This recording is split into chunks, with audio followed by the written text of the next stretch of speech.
All right, so today we have Jeff McCauly from Woodland Community Church, and Jeff is the family ministries pastor there. And so that is a lot of different stuff. So really excited to chat today, Jeff.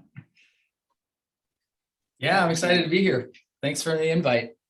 Awesome, absolutely. So I'm curious, how did you get called into ministry and find your current role at Woodland? Well, I'll give you the abridged version, so I know we don't have a lot of time. I actually went to school to be a 3D animator. I wanted to work for Disney or Pixar. That was my dream job. Great And places. yeah, wild, huh? So my wife and I moved to Orlando. We got heavily involved in a church in their youth ministry and just fell in love with ministry. And it was actually an interim pastor at the church that we were serving in. And he pulled me aside during one of those, old-fashioned, typical Baptist post-church lunches and shared with me that I needed to be in full-time ministry. And I didn't really know how to take that, but long story short, I ended up taking a job as a middle school associate up in North Carolina back in 2007. And the rest is history. I worked in 4 different churches, and I've been at Woodland now. I'm in year 7 now. I actually started here as the high school pastor and have ran the communications department for a while. And now I'm pretty much just the family ministries pastor overseeing all of our age group ministries, which is really my sweet spot and the area of ministry that I love the most. So yeah, absolutely. Well, thank you for that info, Jeff. And yeah, definitely an interesting story, and like the intervention by the pastor at one of the potluck lunches. If that's not a sign, I don't know what is. Yeah, well, the funny thing is he was the director of a theological seminary in the Orlando area, and I had no seminary education. And I was like, okay, so first thing I should do is maybe enroll in some of your classes. And he was like, no, you need to go get experience. Experience is the best teacher. So how funny that the president of a seminary would say something like that. I knew at that point that was from the Lord and not from him. Okay, it's like, okay, you're not just recruiting to fill up your Right. class of whatever year this is. So yeah, well, that is good. So awesome there. And with that, you mentioned starting kind of students and starting in high school specifically when you got to Woodland, but now you oversee all of family ministry. So how does having a lot of additional expertise in the older parts of family ministry help you shape your experiences and plans for the entire birth through graduation, now that you've seen how important it is to have a thriving high school ministry? Yeah, so I was a student pastor for 15 years before I moved into this role. Worked with middle school and high school. I also was a part-time school teacher in private schools and public schools, doing elementary age. So I'd worked with all age ranges. But one of the things I learned in student ministry that was so important is that environment matters. And not necessarily fancy, the most incredible technology, but the environment that you create with the people that you serve with matters. And I think a lot of times just the commitment that falls into student ministry, what we require of our volunteers and our staff, is not something that we always translate down to kids ministry and even preschool ministry, and in the consistency of investment from volunteers. And so I think there were a lot of things I learned about student ministry that I think apply to all, but I think the most important is consistency and proximity, and understanding the value of consistent leaders, but also proximity leaders that aren't just present near you physically, but they're for you. And so I don't think it matters if you're changing diapers and hugging babies, or you're having pizza with a high school senior. Proximity and intentionality and consistency matters. Absolutely. Consistency is key. And one thing that I really like the proximity, because usually people don't mention that. So, Yeah. because you're right, it's like, hey, people can look at preschool ministry, for example, and be like, hey, we're just making sure they don't like run away or break anything or like get hurt. Like, that's what we're doing. We got the goldfish, we got the crabs, but no, that's not it. It's more than that. So, No, so what much more tips than would that. you have for leaders trying to boost that proximity and kind of like standard of excellence across their like all ministries, especially the ones that are less prioritized, maybe? Right. So I think, and here I go thinking again, that's dangerous. But the idea that we just need to fill the room with people because we have a need is the driving force behind a lot of volunteer recruitment, especially for preschool and kids. I'd rather have 10 volunteers that love babies and love kids than 100 volunteers that are just there because we guilted them into being there. Okay.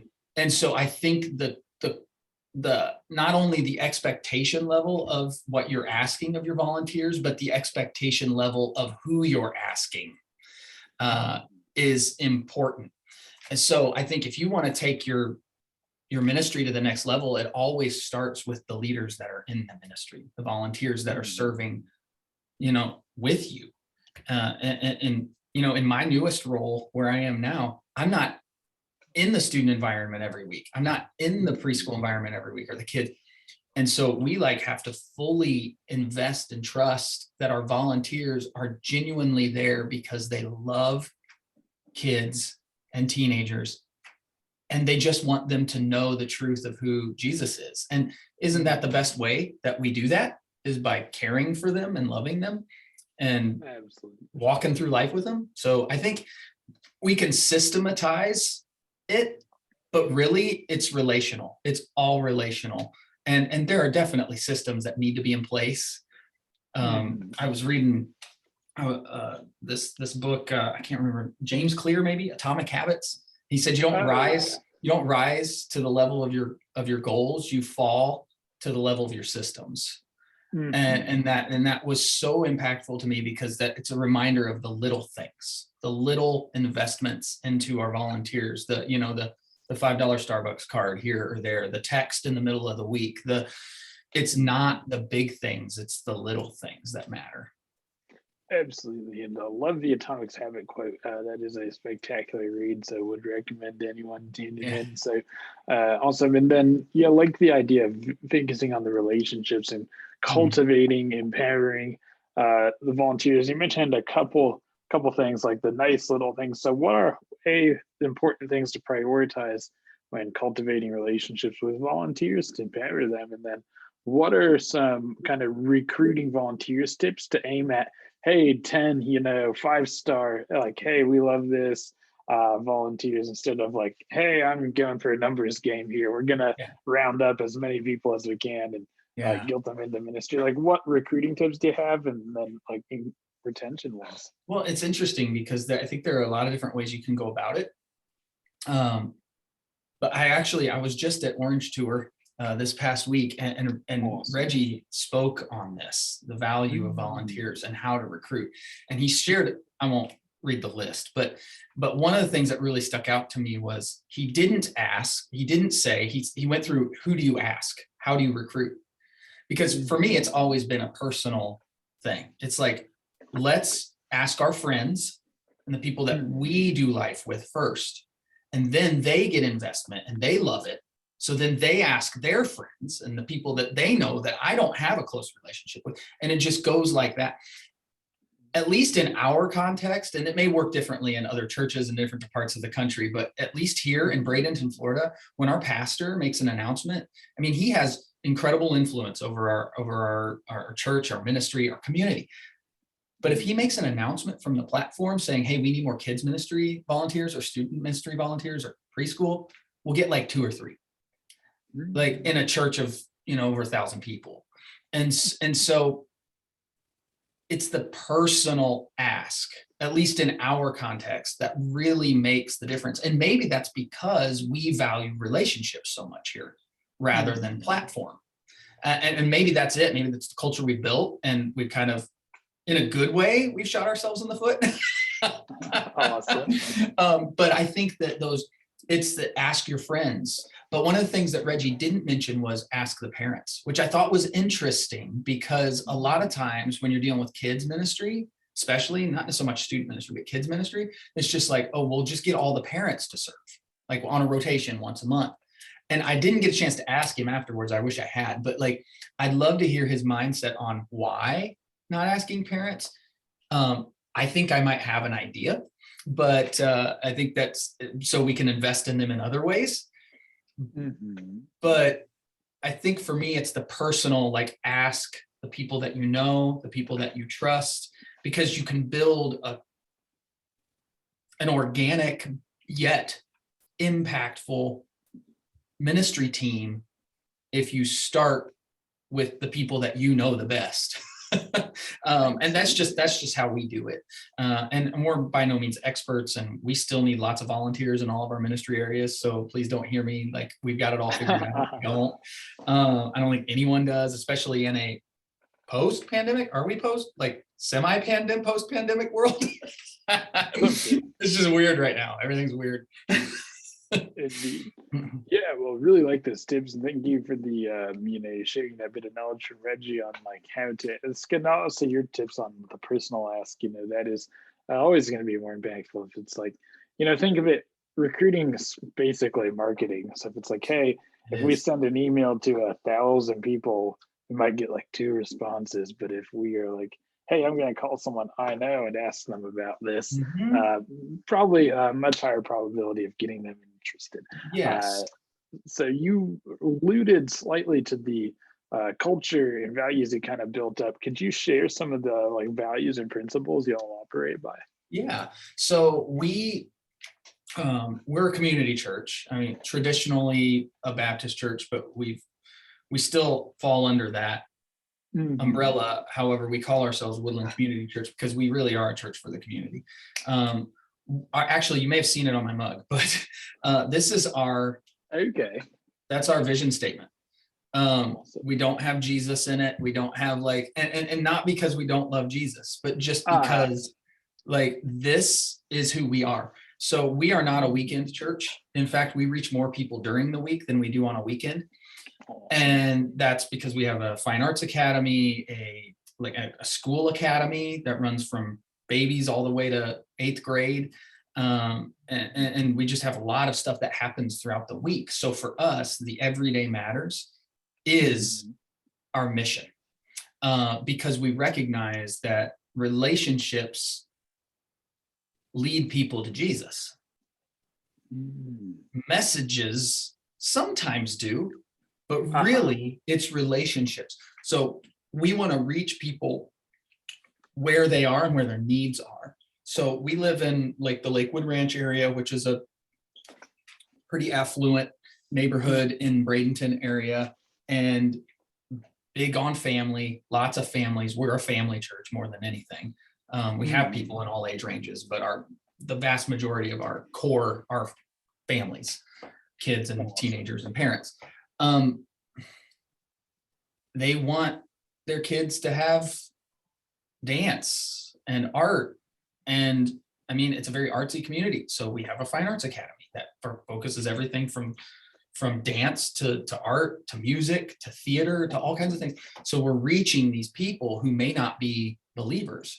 And very interestingly, we are a Christian academy, but I asked the director of the academy the other day, she was in my office, and I asked her, I said, what percentage would you say of the families that are a part of our academy, preschool to middle school, would self-proclaim themselves as believers? And she said about 40. 40% would call themselves Christians. So we've kind of established ourselves in the community as a place that can serve your child's needs. Absolutely. But we also serve their spiritual needs. And so we're trying to develop, like, it's just grown so much. Our weekday ministries are like busting at the seams. Yeah. And it's crazy. It's so weird, but it's just like, but I do think the future of the church is about like meeting people where their needs are and going to them in proximity, like I said earlier, but because that's what we're seeing here. And so the Everyday Matters really is like, our kids ministry isn't just Sunday morning or Wednesday afternoon or evening. It is every day. And it's not just kids ministry staff. It's our Fine Arts Academy. It's our Woodland School Academy. It's all of these people working together to share Jesus with kids in unique ways. Absolutely. Well, thank you very much for that info, Jeff. And yeah, well, I really love the Everyday Matters, and it shows it's working as well. The values and mission statement, since hey, in that academy, maybe around 60% of the people are not really identifying as religious. So it's like, hey, we are reaching a lot of people here, and when your church is really a part of the community, that is how you're going to reach people. Like, you're not really going to reach people by, maybe, hey, we want to preach to people that aren't really there yet to where they'll want to listen to that message as much as, hey, we want to be with you as a fellow community member. We want to provide the academies, the fine arts, everything you mentioned, and meet you where you're at. So that is, I think, very important. And it's great to see, and thank you for sharing info on kind of how to do that, because that can be hard, especially when a lot of people in ministry are thinking, well, hey, this is how church always was, when I was a kid, therefore it should still be. Well, no, not really. Things evolve. Well, and the funny thing is, I'm going to brag on our middle school pastor here for a second. His name's Sammy. Awesome. So we have the middle school academy here, which is the day school. 2 of my kids actually are in the school. They're below me right now in the school below. Exciting. And we have about, it's small. It's only a year and a half old. We have probably like 65 middle schoolers. And we just had a big student conference event this past weekend. 42 of them were at that conference. Oh, wow. 42 out of 65. Okay. And that was a church, like, worship, discipleship, like, experience. That is all due to his investment in their lives. Every day he goes down there at their lunchtime and hangs out with them. Every day he plays games with them at the end of school before the parents pick them up, like every single day. And because of that investment of relationship that he built, because again, it's all about relationships. He had the relationship capital to invite them to that event, and they would trust him. And, kids are making decisions for Christ because their middle school pastor is willing to be in their cafeteria, in their classroom. Like, that matters. Every day matters, and every student matters. So that's a huge win. Like, you don't normally get those kinds of numbers. And he was just telling me yesterday, it's amazing. So. Oh, yeah. Well, yeah, especially, you mentioned, hey, 40 something of those, 65, where, it's about 50-50 between accepted Jesus and not yet. And so getting, maybe 20 or 30 potential upcoming believers exposed in a church conference is outstanding. And I like honing in again, because it really is important. Everyday matters. And I'm looping it back to the atomic habits. I think that's a point James Clear makes, is like, what you do every day, that's kind of like your compound interest on your time. If you do what you're working for daily, in the long run, it might not seem like it that particular day, but in the long run, it's really going to add up. Yes. Yeah. And you start to see it over time, but the majority of people give up because they don't see the investment right away, or the return on your investment right away. And ROI is never quick. And if it is, you should probably be concerned. Yeah, that is true. That is all those true. people that are like making $3,000 or $10,000 off their crypto investment that you're seeing all over Instagram right now. Yeah. Hey, I invested this. But yeah, well, lots to say on crypto investing. I mean, there's a lot of opportunity there, but yeah, the whole like 10,000 overnight, I'm skeptical of that because of what I've experienced. Yeah, I mean, there's a great Warren Buffett quote on that, which is, if you have people that, hey, every day you're going to flip a quarter in your kitchen, and that quarter is going to double if it lands on heads. At the end of, a 6-month period, you'll have someone writing a book, how I made $5 million with 5 minutes of work in my kitchen. So it's like, That's okay. good. I like that. That's good. Oh yeah. Awesome. But speaking of growth and goals and stuff, what are some of your both short-term and long-term goals at Woodland? Yeah. So, like I said earlier, that Atomic Habits quote really was convicting for us, and also a great reminder for us that goals are important and vision is key, but they aren't the driving force. The driving force is your systems, it's your everyday habits. So, for us, we went through, our family ministry team meets on Monday mornings, and we were talking through, who do we want our kids and teenagers to be when they graduate out of our ministries? Not like, what do we want to do with them, and not like, what programs are we going to create for them, but who do we want them to be? And so I think for us in family ministry, our long-term, the long game for us is, who do we want them to be? And so I pulled it out because I knew you were going to ask this question. Okay. I asked my family ministry team that question. I said, who do you think you want them to be? And so I'm just going to read a couple of their answers here. So these are the directors of like our middle school, our preschool, our kids, and our high school.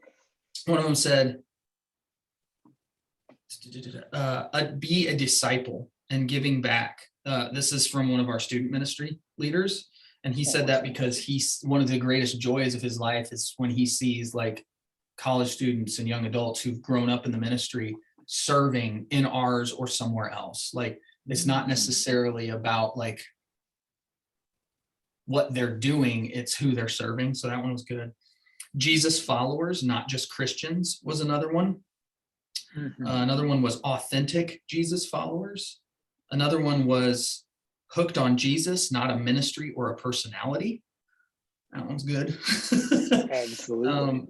Another one was in the world, but not of the world, to be equipped to handle everyday challenges when they graduate. So like, it wasn't all spiritual. Some of it, most of it was, but some of it was just being equipped to handle like my own personal anxiety. Like, how do I handle that? Like, the church plays a role in that, or at least we should, right? So I think long-term goals for our student and kids ministry is, who do we want them to be? And I think Jesus answered it the best, love God and love people. Like, if we can genuinely point to our graduates out of our ministries being people who love God and love people, then I think we've been successful. I don't think it's about like numbers or I think that's our measurement of goals. So the question is, how do we do that, right? Craig Groeschel, if you've read the book, It is a great book. He uses the example of vision being like the mechanical rabbit in a dog race. Okay. It's like this one time in Florida, he said that the dogs were like foaming at the mouth, getting ready to go, and the rabbit starts going about halfway around the track. The rabbit short circuits and just stops cold. Okay. What did the dogs do? Did they keep running? No, they stopped. Some of them were just kind of laying down on the track. A couple of them didn't know what to do with themselves, and they got crazy and they tried to run through the fence and ended up hurting themselves. Other ones were just howling and all the like and barking at the people in the crowd. Like, their goal was gone. And so for us, it's like, it's not only knowing what the finish line is, it's like creating opportunities for them to know what they're chasing in order to get there. And so for us, it's those 5 things that Orange does so well, which is aligning your leaders. I've got it right here. Refining your message, elevating your community, engaging every parent, and influencing service. And whatever that looks like this year might look very different from last year. But when we do those 5 things daily, weekly, monthly, annually, it compounds, like you said, into kids and teenagers who love God and love others. And so for us, those are the rabbits. Those are the rabbits. Yeah. Absolutely. Well, thank you so much for sharing the goals your student ministries team wrote down. And I think that is key because, building disciples that love God and love people. But then also like they are well equipped for personal challenges and, the stuff they'll face in just life as a human. So that is very, very key. Yes. And it goes back to being there for the community as a whole. Mhm. But then I like the rabbit thing. I'll have to check out it. I have not read that. So coming soon to a bookshelf near you. Behind you. But absolutely. So, but the rabbit though, it's like, hey, you know, how can we raise disciples that aren't necessarily chasing something as much as they're living Yeah. by the example of Jesus? You know, they're not like, Yeah. hey, this is the goal. It's like, no, no, no. Every day is the goal. Living by Yes. these principles. That's what we do. So love Yeah, that. Love because you that a can, lot. and again, and what we're hoping to teach like these kids and these teenagers over time is the value of like you can be in physical proximity with somebody, like I said earlier, and not be like actually with them, especially Mhm. nowadays, right? With phones and Yeah. distract like, and a believer, a Christian is somebody who is not just physically present with Mhm. you, but is emotionally and spiritually present with you. But you can Mhm. also have great proximity with somebody on the other side of the country. Like, Mhm. and I think that's the rub right now is like digital versus personal, online versus on campus. It's both and man. Like you can do both and do them well if you understand the principle of proximity. Because there are a lot of churches that are having church on their campuses, and there's not a whole lot happening Mhm. because they're not being they're not being physically present with each other. Mhm. And and then there are a lot of places that have online experiences where there's not a lot happening there because they haven't learned the personal proximity that you can have via technology. So that is such a powerful tool that I think a lot of us, I mean, we're all still trying to figure it out, right? Oh yeah, well, and your simpler is always the best. You know, when trying to figure something out, what's the simplest way we can do this? And I Yeah. think proximity really sums it up. When you look at churches maybe declining, because people are like, "Hey, church might be in decline across the board." Well, it's like, "Hey, what churches are declining? What are expanding? Mhm. What's different? Usually proximity." I remember Mhm. church, used to go to before proximity kind of evaporated from it where hey, the last pastor, as the crowds dwindled, just kind of got up there and preached. And it's like, hey, well, what am I doing wrong? I'm just going up there and preaching. Yeah, you're preaching. What are they doing? You're not Yeah. thinking about them. Yeah, exactly. So proximity is key. And probably, Well, and you can walk into a church uh-huh. and have an experience Mhm. where no one talks to you, Oh no yeah. one engages with you, and Mhm. get yelled at for sitting in their seat. Like Yeah. all these things happen, yet you're physically in proximity with these people, Mhm. but you're not having church. Or Mhm. I should say, you're not being the church. Mhm. And I think that that's something that is a dangerous place that we're in right now in a lot of churches, honestly, um, Mhm. is because we're more concerned about keeping it the way it is rather than evolving to match the needs of the people that are walking in the doors. Oh yeah, So, could not agree more there because yeah, you do need to evolve, be close in real proximity to folks. So lots of notes, lots of great info you shared. So thank you so much, Jeff, for sharing you're so welcome. much today. What other advice would you want to offer to ministry leaders? If you're not using Playlister, use it. Awesome. I mean, yeah, for honestly, for us, like during the pandemic, we are in Florida, so we're kind of Mhm. famous around the country for reopening earlier than everybody Yeah. else. So we kind of went back to quote unquote normal, which there is no such thing as normal. Uh, Just don't believe that myth. Um, but what we've noticed, we still have families that haven't come back, and just using the hub, the online hub, the video hub has been huge mhm. for us.